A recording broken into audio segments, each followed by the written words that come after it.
আমার এখনো মনে আছে যেদিন আমাকে ঘুম থেকে ছেড়ে দেওয়া হয়, আজকে খোলামেলা বলছে এগুলো, আস্তে আস্তে সবই বলে দেবো ইনশাল্লাহ।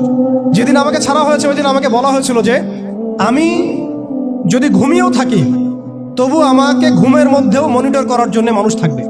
রাস্তাঘাটে যাওয়া তো বহুত দূরের কথা, বয়ান দেওয়া তো বহুত দূরের কথা, মাহফিল করা তো বহুত দূরের কথা, দাওয়াতের কাজ করা বহুত দূরের কথা, মিম্বরে দাঁড়ানো বহুত দূরের কথা। তুমি আমাদের চোখের মধ্যে থাকবা যখন তুমি ঘুমের মধ্যে থাকবা। তো এটা আমরা তখন শিখেছি যে মানুষের প্রাইভেট লাইফ বলতে আর কিছু বাকি রাখে নাই তারা। আপনি ফোন নিয়ে যা করতেছেন এভরিথিং তারা মনিটর করতে পারে, এভরিথিং। কাকে মেসেজ করতেছেন, অনেক ভাই তখন আমার সাথে দেখা করতে আসলে আমরা ইগনোর করতাম তার ভালোর জন্যই, বিকজ সে বিপদে পড়বে আমার সাথে দেখা করতে আসলে। এবং আপনি যেটা বলবেন সে বলার জায়গাটা আপনাকে দেওয়া হয় নাই, রাখা হয় নাই, আপনি ট্রিগারের সামনে আছেন। তো আল্লাহ পাকে সন্তুষ্টির জন্য কথা শুনেছি, অনেক সহ্য করেছি, মেনে নিয়েছি, গালি মন্দও খেয়েছি। আর এটাকে সুন্দর করে নাটক সাজানো হয়েছিল যে পারিবারিক কলহের কারণে আত্মগোপনে চলে গেছে। তো পারিবারিক কলহের কারণে আত্মগোপনে আমার সাথে আরো 4 জন কিভাবে গেল, আমার গাড়িও বা কিভাবে গেল, আর বাংলাদেশের গোয়েন্দা সংস্থার হেডকোয়ার্টারে আমার লাস্ট লোকেশন কিভাবে পাওয়া যায়, ম্যাপ কিভাবে ট্রেস হয়, মিডিয়া দিয়ে মানুষকে খাওয়ানো। এই কথাটা বলতে কি এখানে আসছি যে শুধুমাত্র টেকনোলজিক্যাল নিয়ন্ত্রণ ওদের কাছে আছে এমন না, ইভেন মিডিয়া দিয়ে তারা দিন রাইট নাও। এখন আপনারা এই মিডিয়াদেরকে খুব মাথায় তুলতেছেন। এখন কয়দিন আগে তারা ফ্যাসিস্টের পক্ষে ছিল, আজকে মনে করছেন সে আপনার দলে চলে আসছে। তাদের কোনো ধর্ম থাকে না, মিডিয়ার কোনো ধর্ম থাকে না, যেদিকে ফ্লো সেদিকে তারা যাবে। তারা দিনকে রাত বানাতে পারে, রাতকে দিন বানাতে পারে। আজকে আপনাকে জঙ্গি বলতে পারে, কালকে আপনাকে ফ্রিডম ফাইটার বলতে পারে। আজকে যদি দেখে এইসব ওয়ার্ডগুলো এই সিস্টেমের এগেনস্টে যাচ্ছে, তখন আমাদেরকে তারা ট্রেস করবে, তারা উগ্র, তারা মৌলবাদী, তারা জঙ্গিবাদী কর্মকাণ্ড করতেছে, নাউযুবিল্লাহি মিন যালিক। ঠিক আছে, কিন্তু যদি দেখা যায় কালকে তারাই আবার বিজয়ী হয়ে গেছে, তখন তাদেরকে আবার তারা হাইলাইট করবে এবং তাদের পেজগুলো, নিউজ কাভারেজগুলো ভরে যাবে। অতএব মূল জায়গায় থাকেন, তাদেরকে দিয়ে কিছু যায় আসে না। ইসলামের আহলুন নিফাকদেরকে দিয়ে কিছু যায় আসে না। আমি একটা পয়েন্ট টাচ করতে গিয়ে জায়গায় এসেছি যে দেখেন আমাদের ওই উম্মার ওই গৌরবান্বিত সময়টাকে স্মরণ করেন, আমরা কোথায় ছিলাম এবং এখন কোথায় আছি। মাঝখানের এই রাস্তাটাতে ওরা আমাদেরকে কিভাবে ডমিনেট করলো, কোন কোন জায়গায় তারা আমাদেরকে মারলো। তারা কিন্তু আমাদেরকে ভাতে মারলো, অর্থনীতির মধ্যে মারলো, রাজনীতির মধ্যে মারলো, সংস্কৃতির মধ্যে মারলো, তরুণ প্রজন্মের মধ্যে মারলো। তারা আমাদেরকে কিন্তু বেপরদামি দিয়ে মারলো, পর্নোগ্রাফি দিয়ে মারলো, মিডিয়া দিয়ে মারলো, প্রযুক্তি দিয়ে মারলো। প্রযুক্তির কথাটা না বললেই না, সিস্টেম এমনভাবে তারা আপডেট করেছে যে একটা জায়গায় সামরিক অভিযানের প্রয়োজন নাই তাদের। এখন এআই টেকনোলজি দিয়ে তারা ঘরে বসে কিবোর্ডের ক্লিকের মধ্য দিয়ে আমাকে এখানে শুট করতে পারে। এখন রাইট নাও আমরা কিছু করতে পারবো না, এবং আমাদের কোনো প্রতিরক্ষা ব্যবস্থা নাই। আপনি কোথায় বসে আছেন ওইখানে আপনাকে শুট করা সম্ভব। প্রযুক্তি এমন জায়গায় নিয়ে গেছে তারা। আপনি মুসলিম কান্ট্রিগুলোর অবস্থা দেখেন। আমরা বাংলার জমিনে দিন কায়েমের কথা বলছি, বাংলার জমিনের ল্যাকিংসগুলো আপনি ফাইন্ড আউট করেন। আমাদের কি আকাশ নিরাপদ, সমুদ্র কি নিরাপদ, আমাদের কি মিসাইল আছে, ক্ষেপণাস্ত্র ব্যবস্থা আছে, আকাশ প্রতিরক্ষা ব্যবস্থা আছে, আমাদের কি এরকম প্রযুক্তি আছে, আমাদের কি ইমানদার এমন মিলিটারি বাহিনী আছে কিনা। অনেক বিষয় আছে যেগুলো নিয়ে আমাদেরকে ভাবতে হবে। নাই, এটা হতাশার কোনো কারণ না। এবং আমাদের সব কিছুই লাগবে, জরুরিও না, এটাও মাথা দিচ্ছি। নাই, অনেক কিছুই নাই, এটা হতাশার কোনো ব্যাপার না। এবং অনেক কিছু যে নাই, এটা আমাদের ভীরুতারও কোনো সুযোগ এখানে রাখার দরকার নাই। নাই, ঠিক আছে, যতটা সম্ভব আমরা অর্জন করার চেষ্টা করবো ইনশাল্লাহ। কিন্তু যদি নাও হয় 100%, তবু আমাদের ভয় পাওয়ার কোনো কারণ নাই। কারণ আমাদের সাহায্য আসবে আল্লাহর পক্ষ থেকে, আমাদের সাহায্য আসবে আল্লাহর পক্ষ থেকে ইনশাআল্লাহ। এবং আপনারা এই আয়াতটা জানেন যে কাম মিন ফিআতিন কালিলাতিন গালাবাত ফিআতান কাসীরাতান বিইذنিল্লাহ। কত ক্ষুদ্র ক্ষুদ্র দল এই পৃথিবী থেকে চলে গেছে, যারা বড় বড় দলের উপর বিজয় লাভ করেছিল আল্লাহর সাহায্য। অতএব এটা আমি বলছি যাতে আমরা একটা যুগের সাথে তাল মেলাতে পারি, অন্ততপক্ষে কিছু প্রস্তুতি আমাদের থাকা তো দরকার। ব্যাপারটা তো এমন নয় যে আমরা গেলাম, জায়নামাজে দাঁড়ালাম, দোয়া করলাম, যুদ্ধে জয়লাভ করলাম। এভাবে কিন্তু যুদ্ধ জয় হয় নাই। আপনারা বদরের যুদ্ধের ইতিহাস যদি পড়েন দেখবেন নবী সাল্লাল্লাহু আলাইহি ওয়াসাল্লাম আগের রাত্রে গিয়েছেন, বৃষ্টি হয়েছে, জায়গা দখল করা হয়েছে, আমরা কূপ দখল করেছি যাতে পানি আমাদের কাছে থাকে, সৈন্য বিন্যাস করা হয়েছে, যতটা ট্যাকটিক নেওয়ার প্রয়োজন সব আমরা নিয়েছি। তারপরে দোয়া, সুবহানাল্লাহ, দোয়া হতে হতে হতে হতে কাঁধ থেকে চাদর পড়ে যাচ্ছে। আবু বকর রাদিয়াল্লাহু আনহু এসে বলছেন যে ইয়া রাসূলুল্লাহ, যথেষ্ট হয়েছে, আপনি থামেন, আল্লাহ আপনার সাথে আছেন, আল্লাহ আপনার দোয়া ফেলবেন না ইনশাআল্লাহ। এরপরে দেখলেন 313 নিয়ে আমরা ওদেরকে হারালাম। সবকিছুর প্রয়োজন আছে। তো আমাদের অবস্থাটা এখন এমন একটা জায়গায় আছে যে ওই খিলাফা যাওয়ার পর থেকে উম্মাহ আজকে এই জায়গায় চলে আসছে। এটা একদিনে হয় নাই, 100 বছর লাগছে। এটা ভাই একদিনে হয় নাই, 100 বছর লাগছে। ওরা 100 বছর মেয়াদি প্ল্যান করেছিল, আরো বেশি প্ল্যান করেছে। ওরা তো প্ল্যান করেছে পুরো প্যালেস্টাইনের এই হোলি ল্যান্ডটাই তারা দখল করবে। এটা ওদের প্ল্যান, এটা আমরা জানি। জায়নিস্ট প্ল্যান এইটা, ইরাকের ইউফ্রেটিস নদী থেকে একেবারে মিশরের নীল নদ পর্যন্ত ওরা দখল করতে চায়। ওরা শুধু গাজ্জা চায় না, ওরা পুরো হোলি ল্যান্ডটাই চায়। এবং এই জায়গা থেকে তারা মসিহুদ দাজ্জালের শাসন কায়েম করতে চায় এবং তারা পুরো বিশ্বটাকেই ডমিনেট করতে চায়। যারা তার আনুগত্য করবে তাকে তারা খাবার দিবে, বাঁচিয়ে রাখবে, দুনিয়াবী সমৃদ্ধি দিবে। যারাই তাদের এই কুফরের প্রতিবাদ করবে তাদেরকে তারা আস্ত রাখবে না। এটা ওদের প্ল্যান, এটা ওপেন সিক্রেট, সবাই জানে। এদিকে তারা হাঁটছে, এই জন্যই তারা এই কাজগুলো করছে। এবং এই কারণে আপনি দেখবেন কোরআন মনে হচ্ছে যেন আজকেই নাজিল হলো। কোরআন থেকে যদি আপনি পড়েন মনে হবে আজকেই যেন নাজিল হলো। আল্লাহ পাক বলেছেন, ইয়া আইয়ুহাল্লাযীনা আমানু লা তাত্তাখিযুল ইয়াহুদা ওয়ান নাসারা আউলিয়া, হে মুমিনগণ, তোমরা ইহুদি এবং নাসারাদেরকে বন্ধুরূপে গ্রহণ করো না। বা'দুহুম আউলিয়াউ বা'দ, এরা একে অপরের বন্ধু। তারা আজকে মিলে মিশে সারা বিশ্বে কি করতেছে দেখেন। বা'দুহুম আউলিয়াউ বা'দ, আল্লাহ আমাদেরকে আগেই বলেছিলেন। আল্লাহ পাক আরো সতর্ক করেছেন, ওয়া মান ইয়াতাওয়াল্লাহুম মিনকুম ফাইন্নাহু মিনহুম, তোমাদের মধ্যে কেউ যদি ওদের সাথে হাত মিলাও, ওদের দিকে মুখ ফিরাও, তোমরা তাদের অন্তর্ভুক্ত। আজকে দেখেন পুরো আরবের মধ্যে কারা ওদের দিকে মুখ ফিরাইছে, পুরো বিশ্বে কারা ওদের দিকে মুখ ফিরাই নিয়েছে। প্রত্যেকটা সেকুলার রাষ্ট্রের শাসক ওদের দিকে মুখ ফিরাইছে।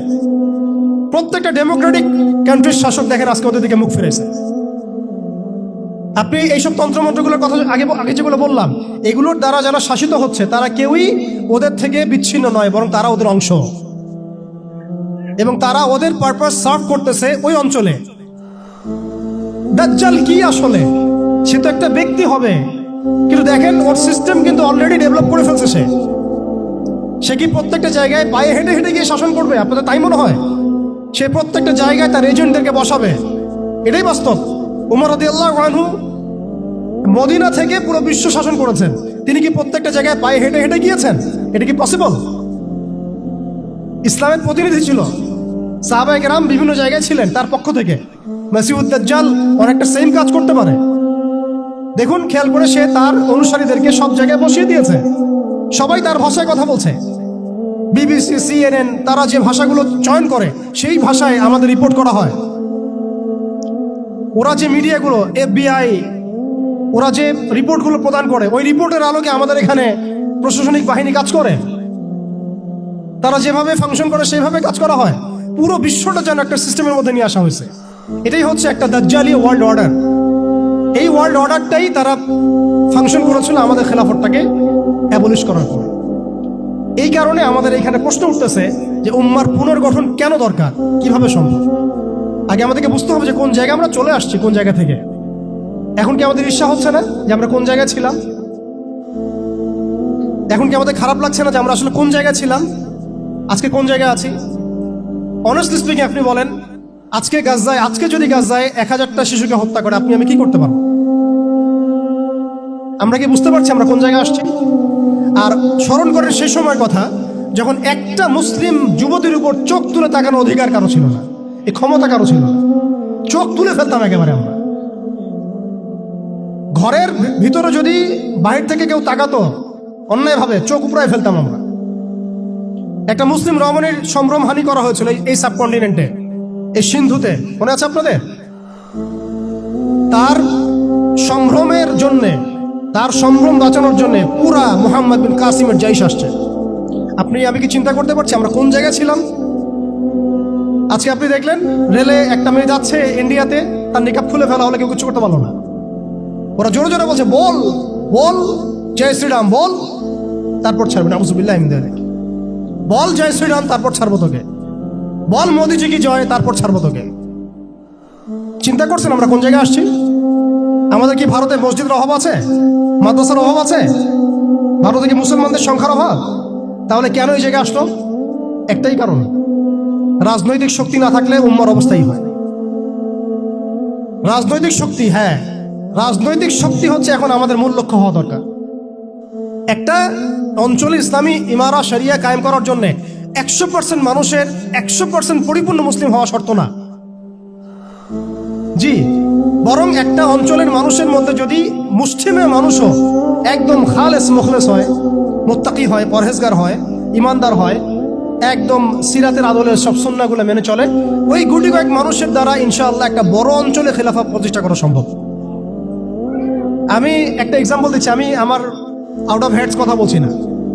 মদিনা রাষ্ট্র যখন কায়েম হয়েছে, আমাদের কি মনে হয় মদিনার 100% মানুষই মুসলিম হয়েছিল? কখনোই না। মদিনায় আনসার সাহাবী তারা মুসলিম ছিলেন, আওস ও খাজরাজ গোত্রে হিজরত করে গিয়েছেন মুহাজির সাহাবীরা, এতটুকু ইসলাম, এতটুকু মুসলিম আমাদের।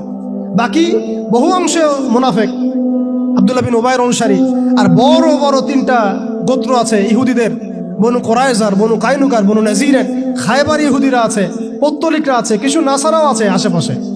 তারপরেও সেখানে ইসলামী রাষ্ট্র কায়েম হয়েছে। এই শর্তটা যারা জুড়ে দিচ্ছেন এটা ঠিক হচ্ছে না, যে একদম 100% মানুষের ইসলাম না হওয়া পর্যন্ত আমাদের এখানে ইসলামী শরিয়া কায়েম করা যাবে না, এই কনসেপ্ট ঠিক না।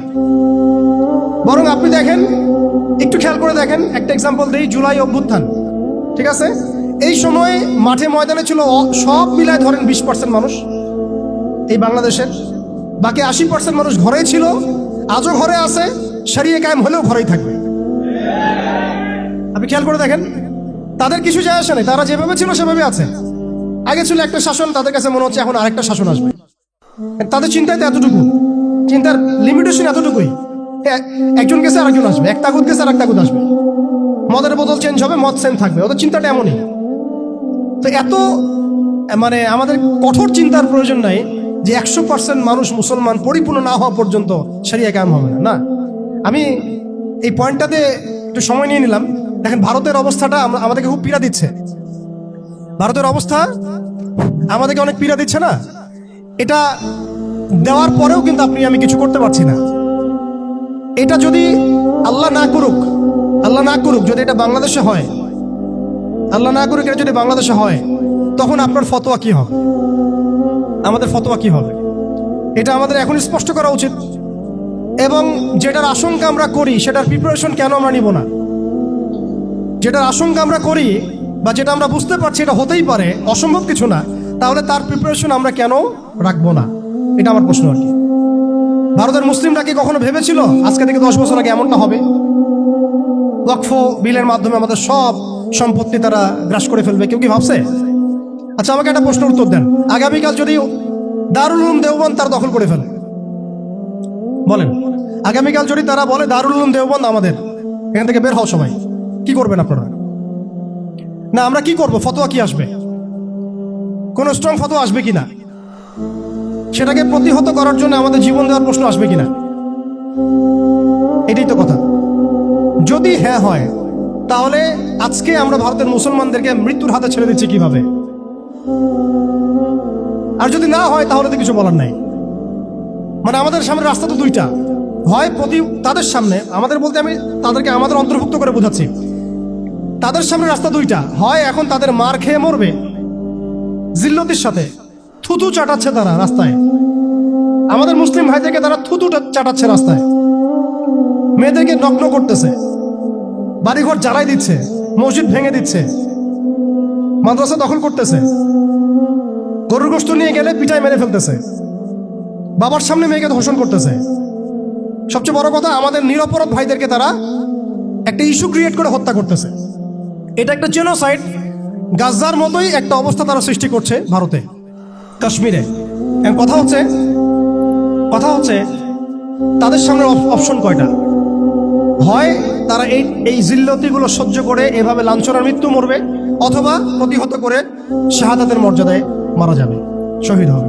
এর বাইরে কোনো রাস্তা আছে কিনা? এখন আমরা যদি আমাদের পার্শ্ববর্তী অঞ্চল সম্পর্কে সচেতন থাকি, তাহলে আমাদের অভ্যন্তরীণ বিষয়গুলো সম্পর্কে আমাদের সচেতন থাকা উচিত কি উচিত না? আমাদের উম্মার ফিকির অনেক গভীর। এই জন্য আমি বলেছিলাম শুরুতে অনেক কথা আছে। আসেন একটু শেষ করি, অনেক লম্বা হয়ে যাবে আপনাদের। প্রিয় ভাইরা,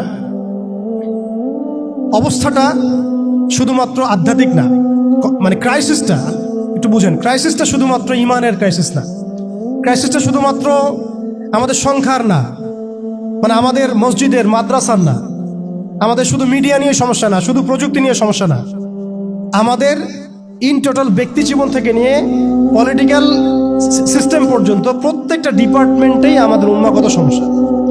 তার মধ্যে সবচেয়ে বড় জায়গাটাই হচ্ছে আমরা আমাদের ওই রাজনৈতিক সে ক্ষমতা ওইটা হারাই ফেলছি।